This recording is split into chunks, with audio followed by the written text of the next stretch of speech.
Hi, everybody. Thank you so much for joining us. Welcome to Behavior Change to Prevent Climate Change. My name is Francesca King. I'm with Watershed Stewards Academy, and I'm a member of the planning committee for the Watershed Forum. A few housekeeping notes before we get started. The session is being recorded and it will be made available to you at a later date. All attendees should be muted, so please take a second to double check that. If you have you can use the chat box on Zoom or the Q&A features on Whova if you have any questions that you would like to ask throughout the session. And I'm just putting that link in the chat right now. If you have any technical difficulties, you can send a message in the chat box to either me or Meredith Dash or both of us, and we will do our best to help you out. And Meredith is the Alliance for the Chesapeake Bay, the host name there. And yeah, so we encourage you to rename yourself with your preferred name, pronouns, and organization. You can do that by clicking the little dots on your box and clicking rename on the drop-down menu. And finally, the forum schedule is found on Whova, and you can kind of look at everything else for this evening and tomorrow, the last day of the forum there. So now I will turn it over to Kelley Dennings, who will kick us off. All right, awesome. I guess I should have advanced one slide there. I'll leave this up for a few seconds if people didn't hear all that. All right, well, thank you so much. My name is Kelley Dennings. My pronouns are she and her, and I'm a campaigner with the Center for Biological Diversity. I want to acknowledge that I'm on stolen Choctaw land where many individuals face displacement and suffering, and I hope one day they receive restorative measures. And if you're unable to view me today, I'm a petite, white, middle-aged woman with long brown hair standing in my living room. And with me today is Sarah Baillie and Emily Coren, and I'm just going to let them introduce themselves as they come up throughout the presentation. Does that sound good, Emily and Sarah? Okay. So, a little bit about the center. We are a national nonprofit conservation organization that works through a combination of science, the law, organizing, and creative media to protect wildlife in the wild places they need to thrive. On the screen, you're seeing all of our different programs. So right out of the bat here, we wanted to get a feel for who else was on this meeting with us. So we have a quick poll. And I think somebody awesome is going to open that. So what space do you work in? And feel free to answer more than one, because I know we all have varying identities and places that we work. This looks great. I don't normally get to see how the polls are coming in. So is anybody else seeing this, or is it just me? Okay, good. Sarah, we need to figure out how this works when we do Zoom. All right. Well, it looks like a lot of us are in stewardship and engagement, so that's wonderful. But we have some folks in green infrastructure. So I think that is being shared with you now. Okay, well, that helps my fellow panelists and I get a feel for who we have on the phone. I'm going to close that out on my view. Does that, okay. So first, a quick background. There are nearly 8 billion people on the planet today. 50 years ago, there were about half as many. And while human population has doubled, wildlife populations have plummeted by half. So habitat destruction is impacting species across the United States. And while we have to stop using fossil fuels, transform what we eat, hold polluting corporations accountable, we also need to be more aware of how our population growth is impacting wildlife and others. So even though the United States does have a low fertility rate, every child born here has an outsized impact on the planet. The United States is 5% of the world's population, but uses 30% of all resources, creates 30% of all waste, and emits 15% of the world's carbon emissions. The average American has an environmental footprint 60% larger than most Europeans and nearly 700% larger than the average person in most African countries, which is what the graph is showing here. And half of all pregnancies in the United States are unintended. So even though our fertility rate is not as high as those in other nations, we still have a lot of work to do to take full responsibility for our reproductive futures. I don't need to tell this audience about the current and future impacts of climate change, be that sea level rise, wildfires, or extreme heat. And we know that those affected will be the ones who haven't been responsible for the greenhouse gas emissions, but deal with the disproportionate burden of an unjust polluting system. I'm now going to turn it over to Emily to quickly mention some of these health effects of climate change. Thank you, Kelley. Hi, I'm Emily Coren. I'm at the Stanford Psychiatry and Behavioral Science Department. And I want to talk a little bit about this graphic. It's how our health is harmed by climate change. This is prepared by the Medical Society Consortium on Climate and Health. And every region in the United States is going to be facing more severe health impacts as a result from climate change. In the Northeast, where the Chesapeake Bay region is at, you guys are going to be dealing with mosquito and tick-borne infections, mental health impacts, extreme weather events from flooding, hurricanes, storms. There's going to be extreme temperatures, and how we communicate these health impacts and how we mitigate to adapt to them is part of why we're talking about climate change and behavior change today. Back to you. Awesome, thank you. So our philosophy is a win-win-win solution that empowers people, improves resilience and health outcomes, and reduces pressure on wildlife and the environment. When we talk about this, we take a human rights lens. It's done with justice and equity in mind, and we look to support people and the planet. But let's be clear, the center denounces any type of population control, coercion, ecofascism, genocide, eugenics, or closing of borders. So Project Drawdown, which if you're working in the climate change world are probably familiar with this, lists education of women and girls and access to family planning as top climate change solutions, which also happen to be similar solutions to the extinction crisis. Women with more years of education have fewer and healthier children and actively manage their reproductive health. And educated girls realize higher wages and greater upward mobility. So I'm going to kind of switch, that was kind of the background into the science and the work that we do. But I also help lead the Social Marketing Association of North America. So I'm also embedded in the behavior change world. So as a change agent, I want to work through various disciplines to get to impact. And we know each of these frameworks on the screen offer something for practitioners. The first slide I'm showing describes the history of each of these, how they were first used, what philosophy they're rooted in, and the different research methods commonly used by each. I do a whole presentation on this, but I'm just showing you briefly this slide. The main point on this slide is to just show that each discipline has a set of steps they follow and that the process is iterative. So the social marketing steps that I use are what I'm showing here on the screen. And I know that the Bay Area and this forum in particular has done a lot of training and a lot of work around social marketing. So I take a merger of traditional social marketing, which came out of the public health field, and merge it with community-based social marketing that, you know, if you've taken a Doug McKenzie Moore class, comes from that. And I also added it this time to the problem definition that you would get out of behavioral economics. So the remainder of our session is going to really walk you through these steps in relationship to the campaigns we've conducted, but there's going to be ample time to reflect on the campaigns that you're conducting and share your work with others. But it may be a slightly different set of steps than what you're used to. So walking through the steps on the previous slide, you can see that for the center and the work that we're doing, we identified our problems as, you know, patriarchy, capitalism, racism, and other systems of oppression. And there's a lot going on here in my table below it. And I hope you come back later and rewatch this. I'm definitely not going over it, but it kind of shows how we're thinking about this work in more detail.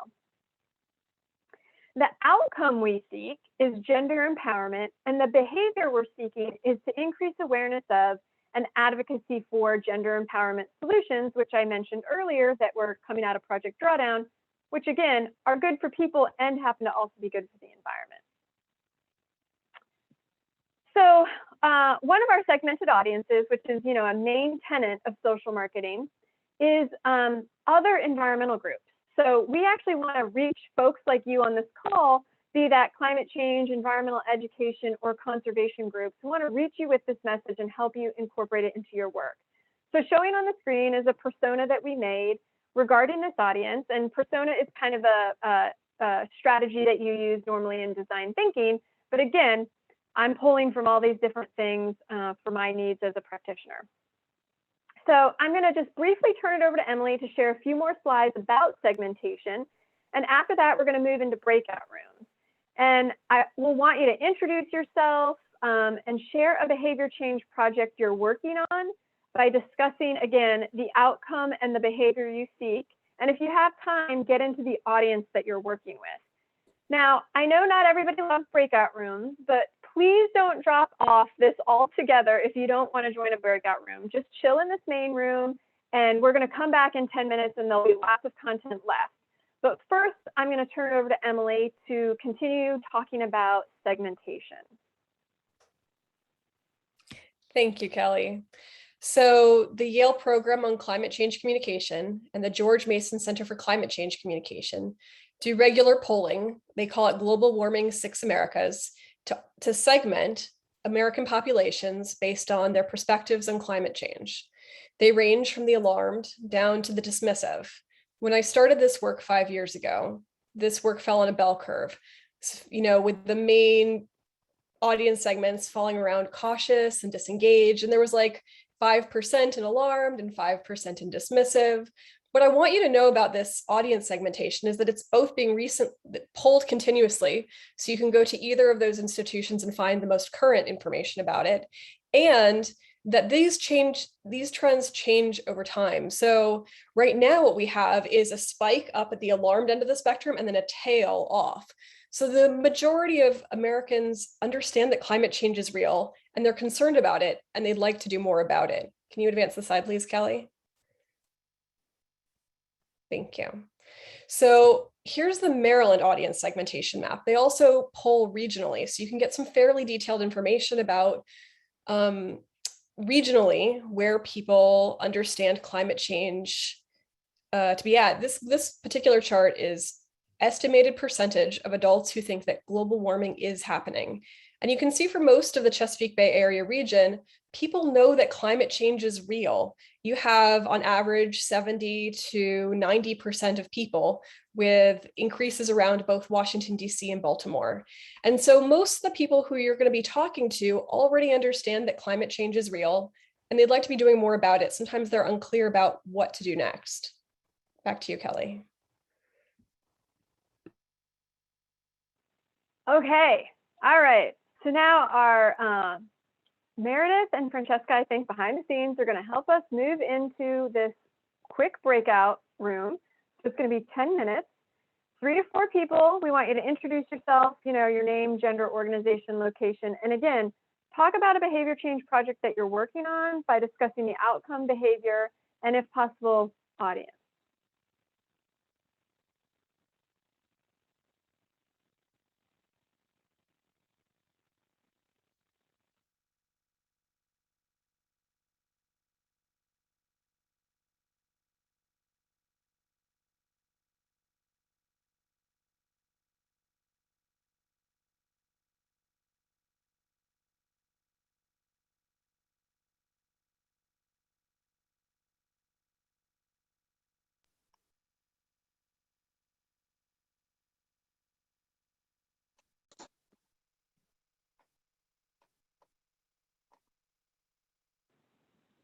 All right. I guess it's back to me. I have to get everything back. Hold on, let me share my screen again. Okay, thumbs up if you're seeing my screen. Okay, awesome. Lost my co-presenters at the top of my thing, but hopefully I see you, Meredith, so I at least have you. I'm locked in on you. Okay. Hopefully that was helpful and y'all enjoyed meeting each other. So we talked about outcome, behavior, audience. So another main tenet of social marketing is research. So the research that we've conducted over the last few years included an design thinking ideation session, which is where we identified those kind of larger overarching problems of capitalism and patriarchy. A national survey to complement one that had been done in 2013, so we could gauge knowledge and attitude change over time. We did a message testing survey to learn which words resonate, and an organizational scan to identify how groups were currently talking about population and consumption's impact on the environment. So after I share some of our research results, I'm going to turn it over to Sarah and Emily to talk about different campaign strategies, interventions, and project ideas with you. So more to come on some of the latter portions of this slide here. But so to switch gears a little bit, I'm going to talk about some of this research. So last year, the center published a report analyzing the awareness, attitudes, behavioral intention, and norms around these topics. We surveyed 899 people across the United States for a 95% confidence interval. So if you want further information about the statistical validity, please message me. I'm not going to go over all of that. And if you want to hear about the full survey, let me know, because I am just going to go over a portion of it today, the climate change component. So when asked what the top benefit was to addressing U.S. population growth, folks understand that it helps to lower greenhouse gas emissions that contribute to change. And keep in mind, women and children are disproportionately affected by climate change, which is compounding layer to all of this. All right, so I hope you didn't get too comfortable sitting back in your chairs, but we have another kind of interactive portion for you here. So we want to know what you think. You know, do you think human population growth is making climate change worse? Do you think it's compelling Americans to have fewer children? So you can either click on this link. I think it's probably also maybe going in the chat, or you can put your phone up to this QR code that you're seeing on the screen. But you're going to actually be answering some of our national survey questions through this. And then you can keep going, but otherwise you can just kind of hold there, and we're going to have some other interactive portions kind of in this same window, Google Form window that you're completing. But so feel free to, you know, complete that as I'm chatting. So what did our national audience think? Well, 71% of respondents somewhat or strongly agree that human population growth is making climate change worse. And this was a 14% increase over the 2013 survey results. So pretty considerable change. A new question that we added to the survey was, state your agreement or disagreement with this sentence, that climate change is compelling Americans to choose to have fewer children. 33% somewhat or strongly agreed with this statement. The first question of the survey asked respondents to rank what issue was most important to them. And you can see from these results that healthcare, and this was before COVID, was the most critically important issue, with climate crisis a close second. And it's ironic that they're very much linked. So everyone has the right to choose if and when they want children and how many, but personal choice is influenced by factors, as I've said, including systemic racism, healthcare access, sex education, equity, and cultural pressures. As we work on these solutions, it's important to keep in mind reproductive healthcare is riddled with inequalities. So the reproductive justice movement was founded by Black women calling for a new approach that recognizes the unique needs of women of color and understands reproductive freedom as a life or death issue. And in the environmental movement, we need to embrace these basic rights and support the struggle for Black, Indigenous, and people of color to have good health care and a safe environment.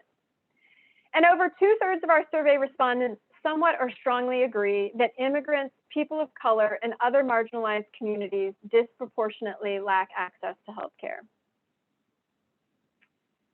So not only did we want to learn what people thought, but we wanted to learn what they were doing. So this slide summed up 6 questions that were in the survey. We asked about advocating for federal and state contraceptive policy and local sex ed policy. So here you can see who said they were currently doing a behavior and who said that they're willing to do the behavior. Now, some of them needed more information before acting, but this shows our intention behavior gap, and the center's goal is to create campaigns to help overcome that gap. Okay, so as I mentioned earlier, we also did some message testing. So go back to the form. It should be in the same tab that you were in for the URL, or click on this QR code and tell us what you think about some of these message testing questions that we asked folks. We'd love to hear what you think. So our message testing survey was conducted at in-person events in 2019, and then it was conducted online via TikTok users in 2020. So what you're seeing here, the blue line is in-person 2019 events, and the green bar is 2020 TikTok users. When we asked folks what topic comes to mind when first talking about the amount of people on the planet and its harm to the environment, you can see we had a range of differences between those that answered us in 2019 and those in 2020. The most popular response was consumption of resources, but again, followed by climate change. So folks are making this connection between the number of people and climate change. But in the online survey, the majority of respondents selected habitat loss as the primary response. And the second highest response is useful for us to know and show that climate change, as I said, is something people are already thinking about.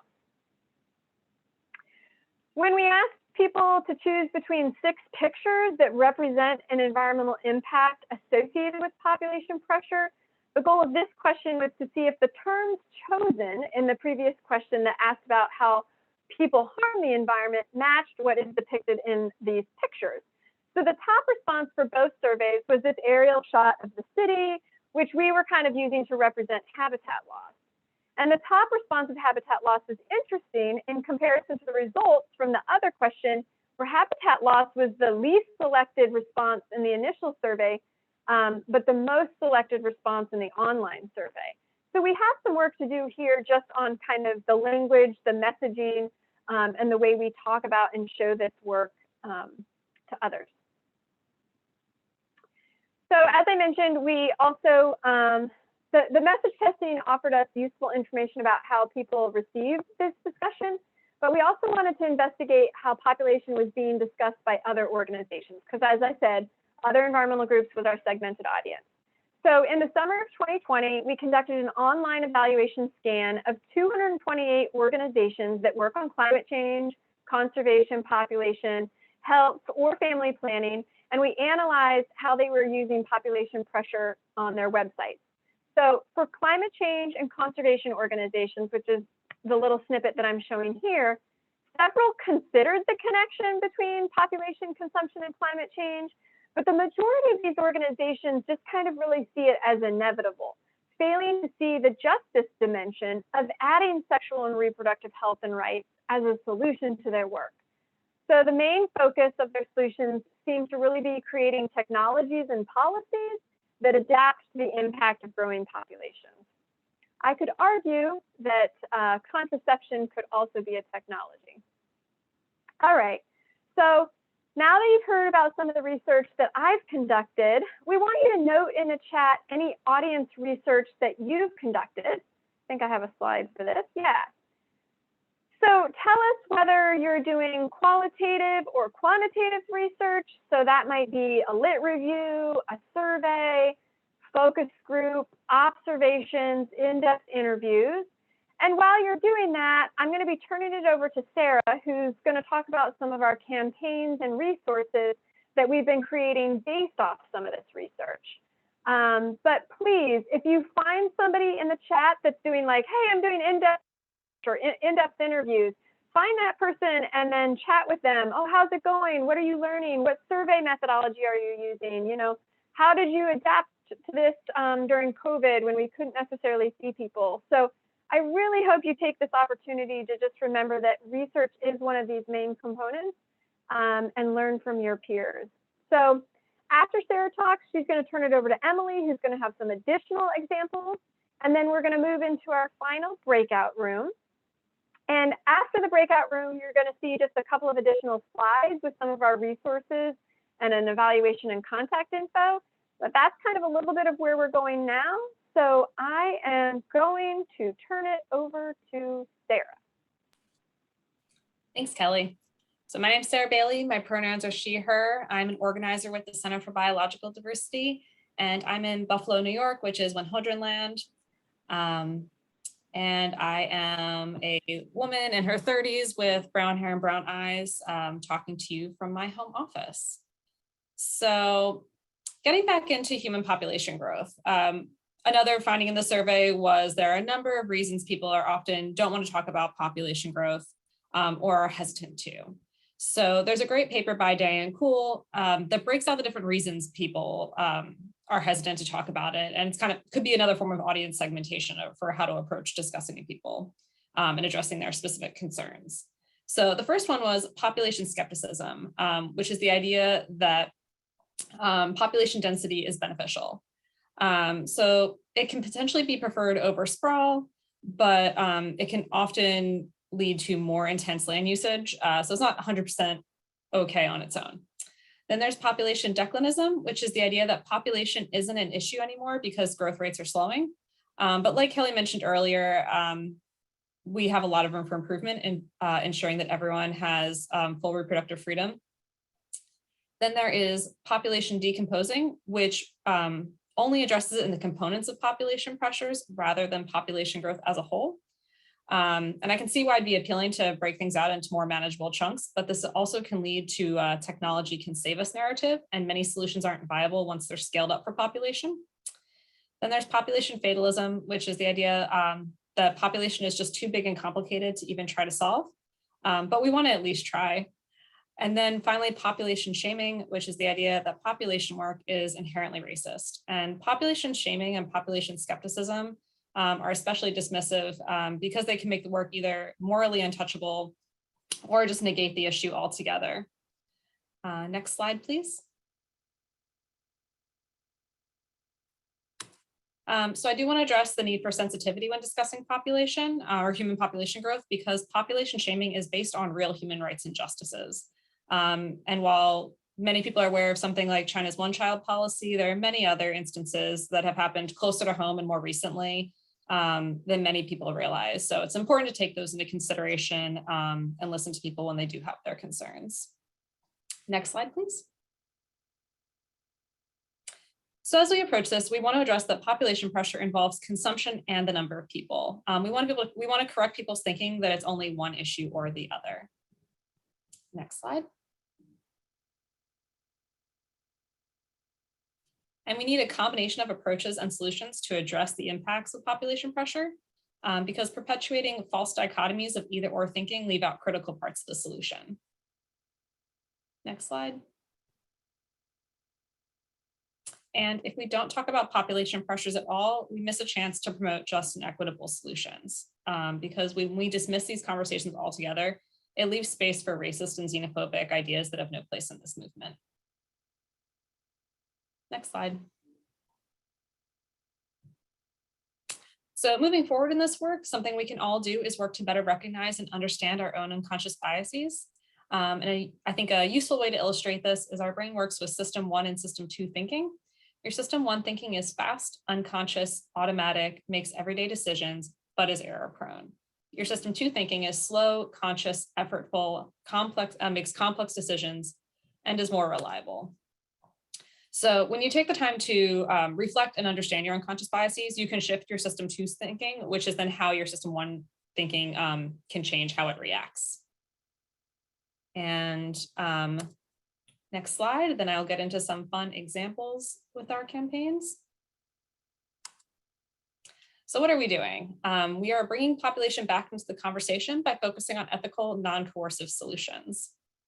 So we do this with our Endangered Species Condoms project and our Pillow Talk outreach program. And we do outreach on campuses, at coalitions, conferences like this, environmental education centers, through the media, public events, and survey and focus groups. Next slide. And here are some fun illustrations of our condoms.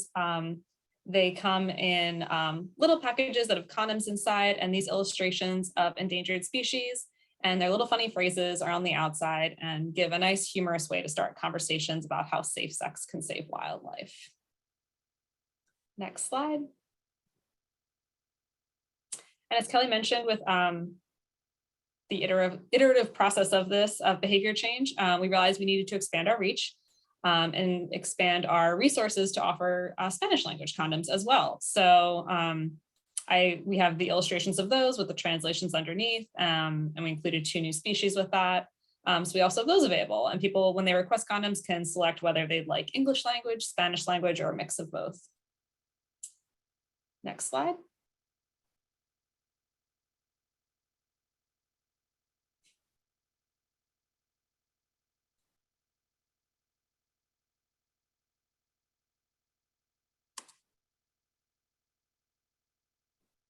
Are we having power? I can't hear you, Kelley. Yeah, we can't hear you, Kelley. I've had PowerPoint act up on me too. It gives everyone a chance to enjoy the illustrations. This is a good slide to be stuck on. Just say the word and I can pull up the backup. Or put it in the chat, Kelley, if you want me to do that. I was supposed to say the word might be hard. Say the word. You usually pull it up. Okay. All right, Kelley, hang tight. I'm going to pull it up. Hang on. We're down here. We're almost kind of toward the end here. Okay, right here. Okay.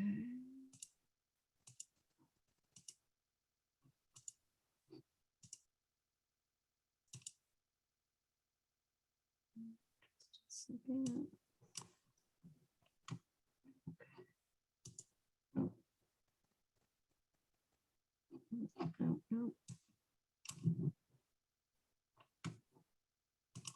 There we go.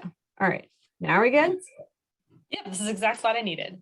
Okay. And then another way we've expanded the reach of this program, I should have mentioned the endangered species condoms were given, they're given out by a nationwide network of volunteers around the country, where they give them out in their communities, campuses, youth groups, wherever they see an opportunity for a conversation about population. A few years ago, we started the Pillow Talk program that specifically works with zoo, museum, and nature center audiences at their adult-only events. So we're reaching an age-appropriate audience who is particularly interested in ways they can reduce their impact and help wildlife. So we reach out to these institutions to see if they have events that we can participate in. We are able to send the condoms and activity materials. We recruit local center supporters to volunteer, and we train them on our talking points and activities. And the nice complement here is, in addition to the condoms being a talking point about population, we have activities to help people better understand their own individual consumption and carbon footprint to address the consumption side of things. And because this is something that everyone talks about, they often walk away with a new conservation action with the condoms. So these are just some fun pictures of various events we've done around the country. Next slide, please. And in the last 3 or 4 years, though not as much in the last year, we've been able to partner with over 45 different institutions. We've got a little map pinpointing all the different ones we've worked with. So it's really been all over the country. And with them, we've participated in over 120 events and been able to engage with thousands of visitors and help them understand how population and consumption are both tied and what they can do to address climate change. And I believe that's all I have, and over to Emily. Thank you so much, Sarah. So Kelley and Sarah have both talked a lot about population and population pressure. I want to step back from that a little bit to climate storytelling for a wider range of behavioral interventions. So one of the things that happens in climate communication is that sometimes we end up with hero, villain, victim narratives, blaming one subset of population for the larger things, or we focus it on one specific area. There's an idea called agency, which involves setting short-term and long-term goals and periodically reevaluating them to reach your long-term goals. That idea is called agency, and it can apply to both individual level behavior changes and collective level behavior changes as we figure out as a community, as a society, how to advance the larger societal impacts and decisions that affect both climate mitigation and climate adaptation. And so I want to talk about story framing for a minute here. And so what I'm proposing, and my team has been sort of piloting, is using iterative goal setting as a narrative structure. So whether your individual narratives for the stories you tell your neighbors and your friends, or whether it's messaging for an organization, or if it's collective messaging, if it's how different organizations pool up to team together to create more collective sets of messaging for a region. So for a specific community, having the habitat restoration people and the food equity people and the active transportation people all work together so that we can improve the community participation in all of those structures. And I want to say that one of the things that's important about this for equity is that climate change isn't something that you can, mitigation and adaptation, you can't solve with one person. These are really large community goals. And so I want to talk about how we focus on community equity and realistic modeling, starting with stories that talk about where we really are now, what our long-term goals are, and then that reevaluation of the short-term goals. So like real conversations about what's working and sometimes what's not, and how we need to adjust things in real time. It's important to connect these stories to physical examples of what's happening in your communities. Can you please advance the slide? Thank you so much. So the public health folks are using positive outliers to identify what in a community where you have something that needs change, the people who have already figured out solutions for those more complex behavioral interventions. So looking for what's working. So I pulled some examples from Maryland for climate interventions that already exist, what's already existing in the community. So I have examples here for active transit and vehicle electrification. Next slide, please. Here's a beautiful example of collective impact. So these are legislation and policy improvements for Maryland that address climate, both with federal and local policy level issues. Next slide, please. And here's some local food shed projects. This one's a farm that provides local produce as a CSA. Next slide, please. Here's habitat restoration. And I know a lot of the watershed programs involve habitat improvements. Next slide, please.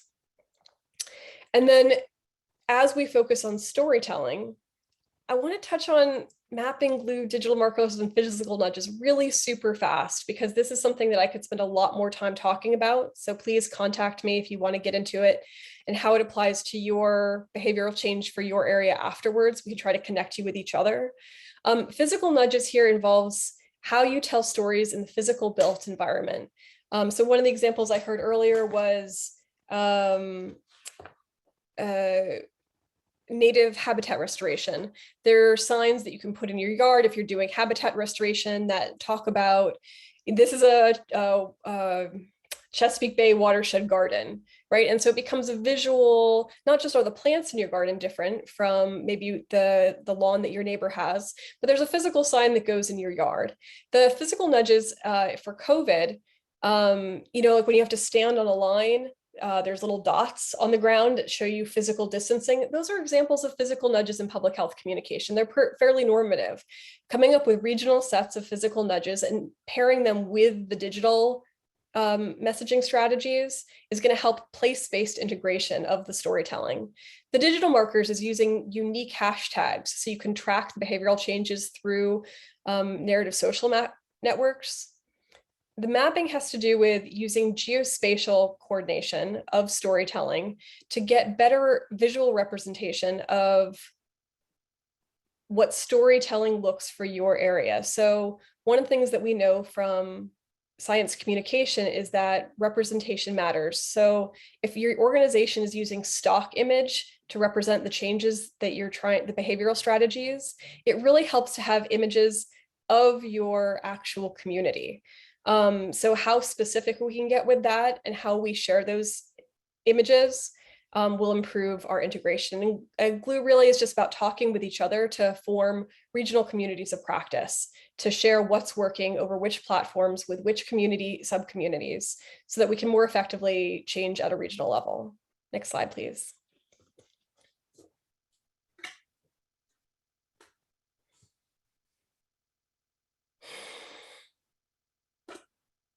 Now we have the interactive portion.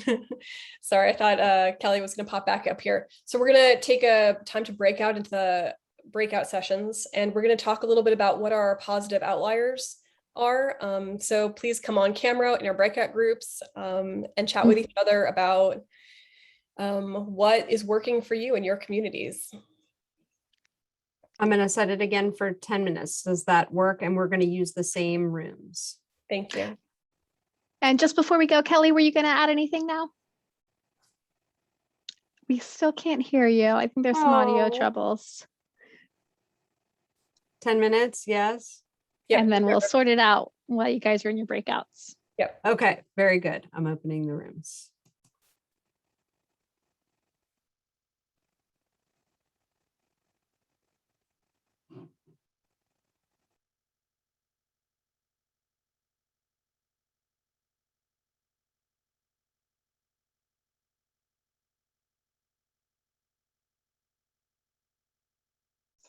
All right, well, that was fun. I don't know, my phone just conked out and I couldn't hear Sarah to tell me when to move the slides. So here I am back on my computer, which was not working for me earlier, so fingers crossed. We only have a few minutes left with you all. But what's great is I think we have some opportunity for some Q&A, but I did just want to mention a few more slides here before we get to that. So if you were in the Google form, which had some of our survey questions, if you keep going in it now, there'll be a short evaluation for myself. So as anybody that does behavior change campaigns, you know that monitoring and evaluation is very important. So we, of course, want to know how we're doing here with this session that we're providing. Please take that evaluation. And then there's a number of resources I'm sharing here on the screen. So if you want to help Sarah distribute her endangered species condoms, feel free. If you're not familiar with Project Drawdown, you can see all the national survey results that were conducted. And Sarah's done a larger, longer presentation about how to talk about population with, a justice and equity lens. And then this is all kind of part of a journal article that we wrote about the condoms as a social marketing and behavior change strategy. So if you wanted to dive in even deeper, you could grab this journal article. And hopefully if Emily has any other resources, she can drop them in the chat. But anyway, I think we just wanted to say thank you, but now open it up for Q&A. I think Francesca is going to facilitate that. But if you have any other questions, put them in the chat and we have some time to get to them. Yeah, so again, you can use the chat or Whova for your questions. We have one question from Renee who says, it's interesting that this survey focuses on the amount of people on the planet versus the way those people impact the planet. There's a subset of people who disproportionately impact our world. We can live in a way that has far fewer impacts, but many people choose not to. Truly, the amount isn't the first problem. It's how those people use and impact the world. So a bit of a kind of comment, but would you like to address that? Sure. So we should say with our work, we are kind of specifically focused on that subset that is disproportionately using more because our focus is on the US. So we recognize that people in the United States have a much larger carbon footprint, ecological footprint, use more resources than pretty much everyone else in the world. So that's our focus here. And yeah, we just see that population and consumption they're just inherently intertwined. So you got to work on both. We have lots of other campaigns that are addressing the impacts and consumption aspect. Couldn't get into all of them today, but Kelley or I'd be happy to tell you more about some of our other campaigns if you're interested. Kelley, did you have anything to add? Yeah, I just wanted to address the research portion of it. That was a very comprehensive national survey, and we definitely asked about consumption. So, we just focused on a portion of it because it would have been the whole hour. And the same with the message testing survey. So we do regularly talk about both, at least acknowledge both when we have the opportunity, and dive deep when we can, and do the research related to both also. But thank you so much for the question. Okay, and we have another one. This kind of goes back to what you were talking earlier about the sensitivity when talking about reproduction and human population. So Elvia says, remember that there's a movement in many states to eliminate women's choices when it comes to reproduction. Did you want to speak to that at all? I can start. Yeah, a good portion of our work is to support the family planning, reproductive rights, and justice community. So, while we simultaneously are talking about climate change and living in this kind of like environmental world, I also live in the public health world and really are trying to uplift the work of those groups, the stories of those folks. And it is disproportionately impacted on both sides. So the same groups that are most often harmed by climate change also have less access to healthcare. So, we need to be working at it together.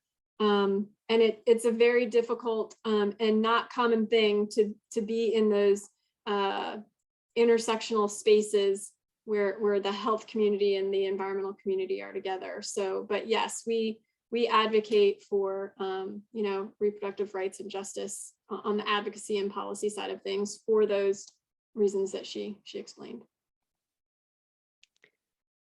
Great. Are there any other questions anybody has? I think you can feel free to unmute if you have one. Go ahead and do that. This is Charlie. I did send a question. I assume this presentation will be available. Yes, we'll be it will. sharing the recording later, Charlie.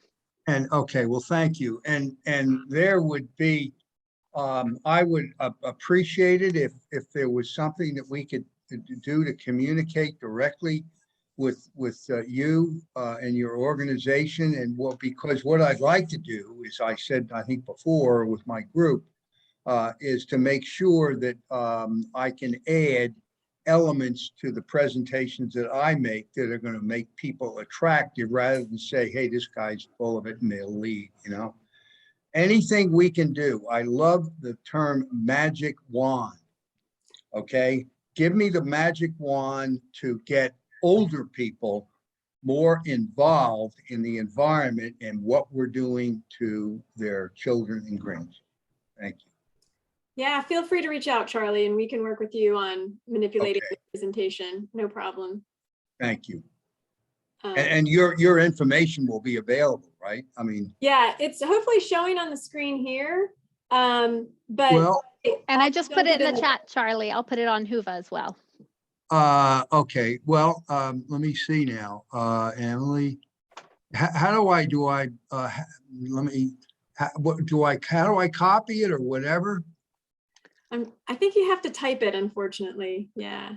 I can send you a message, Charlie, afterwards. I really appreciate that. Thank you very much. No problem. Okay. Were there any other questions about kind of the behavior change strategies or the research or segmentation that folks had? I had a quick question about the behavior change strategy. And I want to first start off by saying thank you so much for giving this presentation, because I feel like I've learned a lot. And as a practitioner, I would like to kind of be able to apply this, but there is a lot of information here today. And I was wondering if you had any suggestions for new, beginners on where to start with this, and how do I start kind of digesting and sifting through all this to make my practices a little bit better. Yeah, if I may divert from my day job, which is the Center for Biological Diversity, to talk about the Social Marketing Association of North America, which is just a volunteer group of change agents. And so I recommend going to smana.org. And as I mentioned, that those first few slides that I had that were like the difference between social marketing, design thinking, and behavioral economics. I created that because I was confused myself. And I was like, all these topics keep getting kind of intermeshed. And really, there's just a bunch of buzzwords. And as I said, I have like another presentation just about that. So reach out. I can share the full presentation with you or a link to it if you want to learn more. But yeah, and then Smana has a free listserv. You might learn there, and some other trainings I can share with you. Share it with all of us on this little group in here, this little room, or whatever. Okay, I put the link in the chat. I want to jump in for just 1 sec there, if you don't mind. I think that the visualization of the existing programs.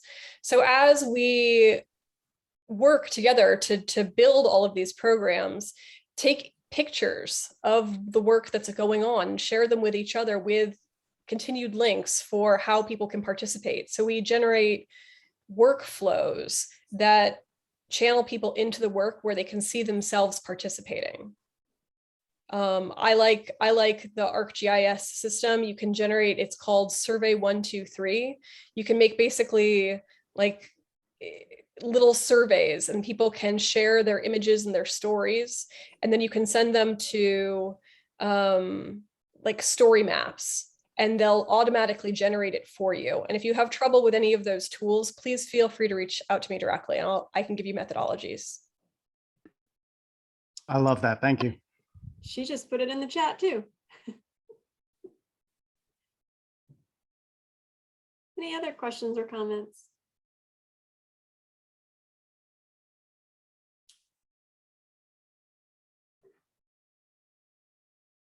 Very well done. Keep your spirits up. Thank you. Let us know if we can partner in any way or collaborate. Please let us know. All right. Well, if there are no more questions, thank you so much to Emily, Kelley, and Sarah for this wonderful presentation, all this information you've shared with us today.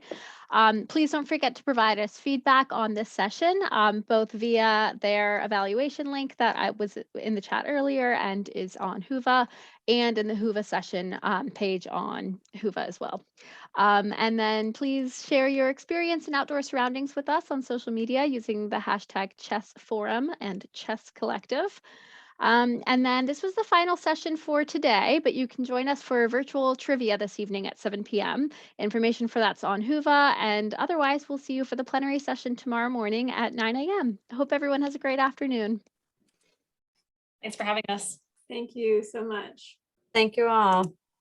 Thank you. It was nice to meet you all.